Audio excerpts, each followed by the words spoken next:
Advocates for renewable energy are looking to change Governor Baker's policy on solar power. At issue is getting the benefits of solar to people of low income.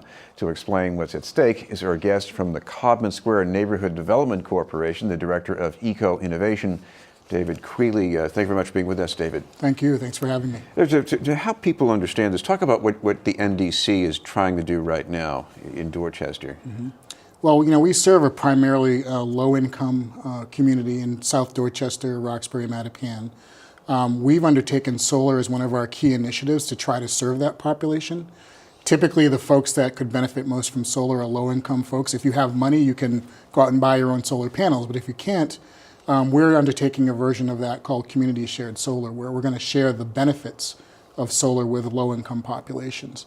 What that really means for us is we're putting solar on 16 of our buildings. About 6 of those buildings will spin off excess energy. That excess energy can be virtually net metered, or you can get a credit on your bill. We can virtually net meter that credit to anybody within the Eversource load zone. So if you think of Boston as a load zone, for example, we can give it to anybody in that load zone, whether it's tenants in our buildings or tenants in the Eco-Innovation District that we serve or elsewhere. I know this is a step beyond just putting panels on your own house. So what's the potential in this if you're to do it on a larger scale someday? I think the potential is unlimited. There are so many rooftops and solar fields where you could put solar in Massachusetts. One of the ironic things is that only about 20% of the rooftops in the city are suitable for solar. So you need to have other forms of solar, whether that's solar fields or solar gardens, as they're sometimes called. But you also want to maximize the amount of solar on rooftops. So we're trying to do that on our buildings. They're perfectly suited for that, many of them, because they have flat roofs and no trees. And so that's what we're trying to do. Talk about the needs of the population you serve, because Dorchester, Mattapan, Roxbury, you've got a lot of old housing. Some of it's drafty, even when it's updated. So you got some energy bills that people have to cover. Yeah, and that's a big issue. Helping people remain in place in the face of Boston's ongoing gentrification and displacement is really a key issue for us. So we've approached the problem not just through this community shared solar approach, but also looking at things like retrofitting homes with new insulation. So I work in a sub-neighborhood of Dorchester called the Eco-Innovation District, the Talbot-Norfolk Triangle Eco-Innovation District. It's about 1,500 residents, about 46 acres, 13 blocks, and about 252 homes. So we've actually talked to every single home in that area. We now have about 40 to 50% of the homes have now retrofit with new insulation using programs that are out there. Either you can get the work done for free. If you're on fuel or electrical assistance, a CAP agency like ABCD will do that work for free, or you can get a zero-interest loan. This is BNN News. We're talking with David Queeley from the Codman Square Neighborhood Development Corporation. David, talk about the kind of savings that people could look to from these programs. They could be significant. It really depends on how much roof space you have if you're putting on your own home. Typically, if you do a power purchase agreement, you get about 10% discount or credit on your electrical bill. We're currently working with a group called Resonant Energy, and their model actually will aggregate enough rooftops so people will begin to get somewhere in the neighborhood of 20 to 30% if they can actually aggregate enough rooftops. Of course, these calculations are all based on state regulations, and I guess lately you've been thrown a curveball, so explain how that affects things. Well, the last round of talking about solar, low-income solar kind of got left out of the mix a bit. So in the new program that's being drafted right now, it's called the SMART program.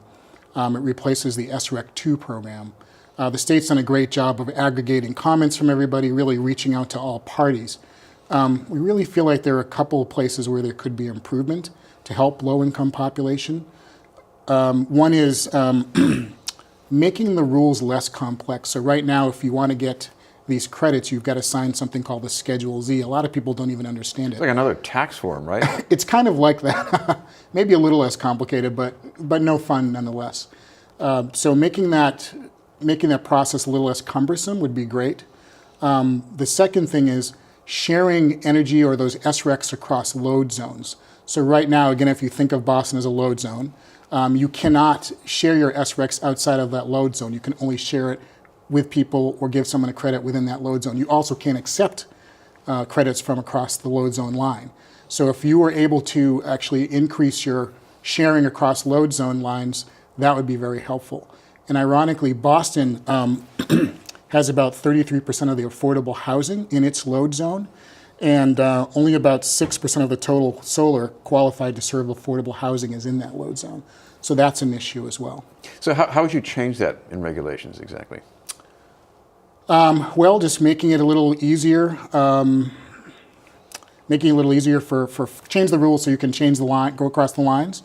Making it easier for low-income folks to take advantage of the program by making it less complex, and also making the pricing a little bit better. Right now, the way the program is designed, the market will decide what what's called the floor price is. In past, there was a floor price that was set by the state. And so if there's this race to the bottom, we don't really think that low-income folks will be able to take advantage of the program and get any benefit or enough benefit from it to make it worth their while. So that there has to be a floor price that's set that makes it work for everybody as opposed to letting the market decide, because that'll drive the price down significantly. Finally, we should mention that if people want to find out more about this, even possibly buy into it in some way, is there some way that they can follow up? So the website is www.solarisworking.org. All right. Well, thank you very much for being with us. Oh, thank you. David Queeley from the Codman Square, NDC.